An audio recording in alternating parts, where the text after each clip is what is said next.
It's a snowy afternoon at Steuer Museum, but we are going to continue our behind-the-scenes tours of places that maybe you have not been if you've been a visitor to the museum. We are here, I'm here with Cynova, who is our Director of Interpretive Resources, and while I'm getting things right, we are in the Eakes family, Windolph family, City of Grand Island, hired man's house.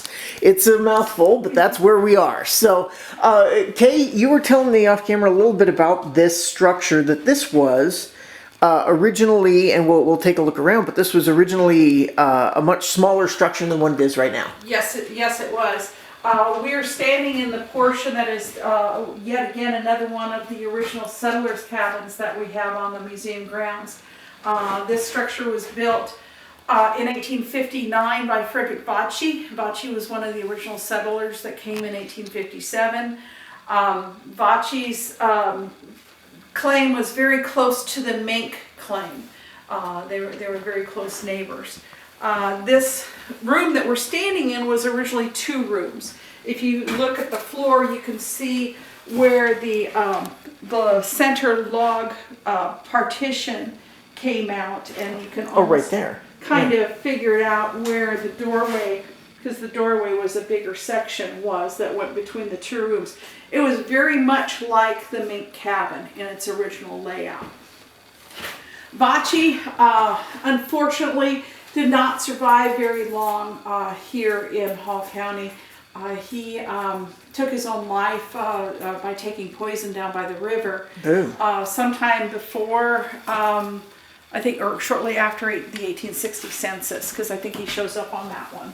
But the cabin was purchased in 1882 by John Windolph, and he and his family lived in this structure for a very long time. In 1900, they added on the rest of the rooms that now make up this house. Okay. So, but this, if you look at the depth of the windows, you can see just how thick the walls are on this portion of the structure. Yeah, they're very thick. Did that serve a purpose? I mean, was that good for insulation? Well, you've got logs in between. Oh, sure. Walls. So when Windolph did the addition, he also put siding on the exterior. The nice thing about the wood siding is the wood siding actually helps to preserve some of the timbers underneath. Okay. But we don't really know what their condition is without looking underneath it. An interesting part of this cabin is that the cellar underneath it was lined with cedar logs. So it would have been a very substantial cellar, and cedar would have also kind of helped with some pest control a little bit as well. We use this structure for our HATS classes. This is yet another one of the sites of pioneer living and winter on the plains. All right, so this is part of the new edition, and by new we're talking 1900. Correct. Yeah, so this is the way that we typically come into the structure. It's set up so we have a lot of hooks and everything for the students to hang their coats on. And some of the activities that they do, like grinding the corn and shelling the corn, are back here as well. Okay, and this would probably have been used for something similar, more storage, more entryway sort of stuff. Yeah, this probably would have been cold, like a cold room. It would be off from the rest of the house. I do not know exactly how the cabin and the building was originally situated on the property. I attempted to look at old aerial photos that go back to just prior to when it was moved to the museum to see if I could discern that, but I was unable to find that out. Okay. And we'll move to more of the new construction down this way, and maybe just stop and get a better overall sense of the size of this room. This was 2 rooms, and it was a cabin at one point. Correct. Yeah.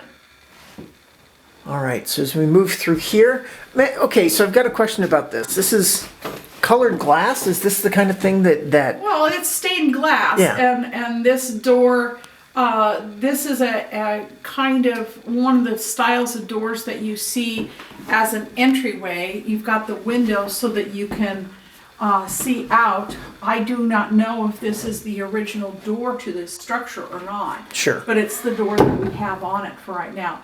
You notice that we've got a blanket over the door. Yes. Because it's like many old doors, it lets a lot of air in. And so we use this to keep a little bit of the airflow down. This hallway, this has an upstairs, and this hallway goes down, the door goes into the back bedroom.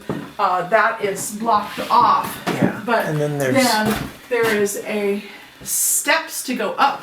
It's very dark in there, so it's kind Yeah. of hard to see up the steps. All right, and then moving into The parlor. the parlor. And again, we have the students come in here, especially for the Winter on the Plains. We have a small twig Christmas tree set up on the table, and they look at 19th century presents here as well. Okay, so this is called the hired man's house. Is this kind of indicative, I take it, of what would have been, you know, The way we interpret the structure is that it's associated with the larger turn of the century farm that we have just a little bit to the south of this, and it would be where the hired man for the farm lives. So that is how we interpret it. This is one of those structures that we try to get open at least once every month during our summer season. all right, and then one more room in the house. And I And it's a found, step down, so Yes. watch your step. In the back bedroom here, this would be the parents' room. That's how we are interpreting it. And so we've got storage trunk, not a lot of places for storage. It's got beadboard for a ceiling. It's a slant roof. yeah, But it's still a nice sunny room. it is. And then you've got the crib in the corner, and yeah, that makes... Yeah, the crib probably would have been drug over close to the parents' bed each night.